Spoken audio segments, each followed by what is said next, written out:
Welcome back. This June 26th is the 30th annual National HIV Testing Day. It began in 1995 as a way to encourage people to get tested for the virus, know their status, and get linked to care and treatment. While there have been great strides in treating HIV, testing remains critical and there are gaps in access across the country. For more on these issues, we spoke with Dr. Antonio Crespo, an infectious disease expert at Orlando Health Medical Group. Dr. Crespo, what is the status of HIV testing right now? Are people still getting tested in the way they need to?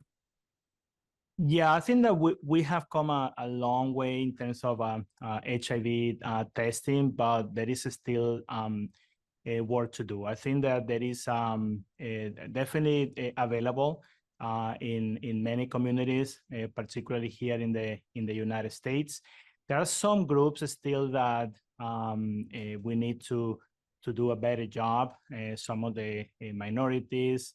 The younger population also seem to be a little bit less concerned, I would say, and sometimes testing could be better. Women is also another group that sometimes is under tested, but test is available, is very good, is very effective.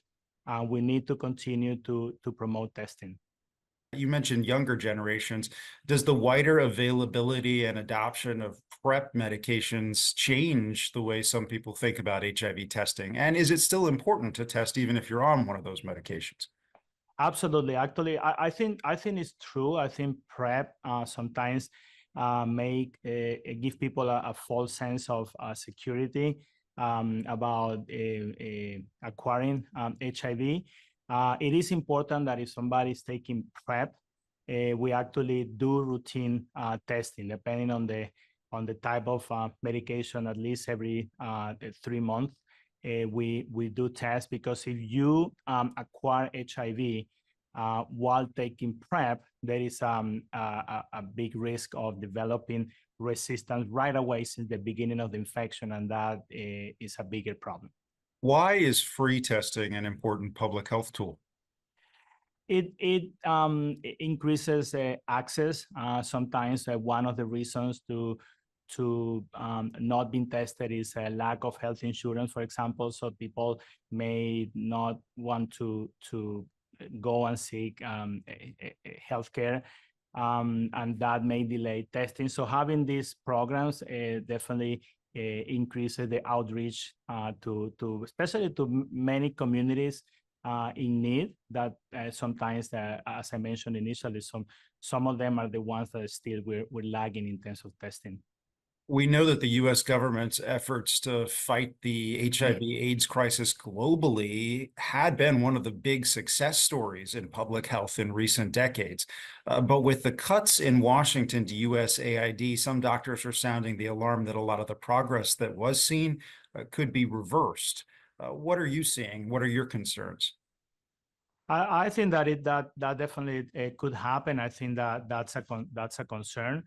I think we'll have to see. I think for years these communities have been relying on these funds, and they now will have to adjust, and we'll see what changes happen. But it is a concern that many on the infectious diseases community share.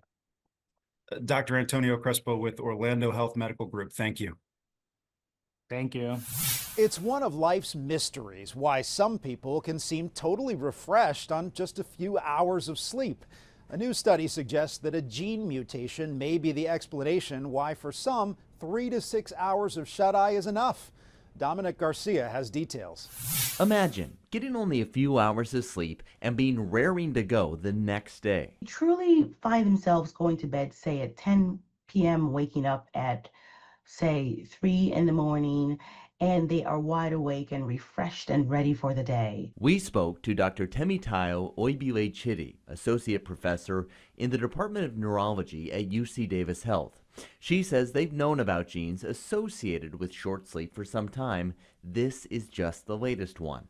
And while it sounds great, you probably don't have it. What's quite special about these is that they're very unique and very uncommon. So what I find is that whenever a new mutation comes out, a lot of my patients will come in and say, maybe I have that mutation or that gene mutation. Let me get checked for that or get tested for that. And that's where I often say it's very, very rare. So, how do you know if you're a short sleeper?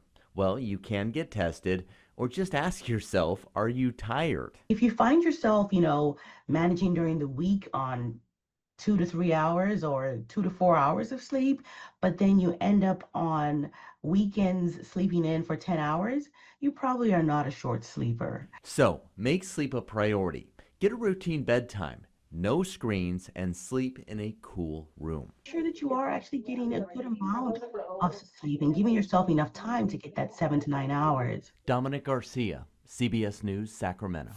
I'm tired just thinking about it. That's Eye on Health for this week. I'm Bradley Blackburn. Thanks for joining us, and be well.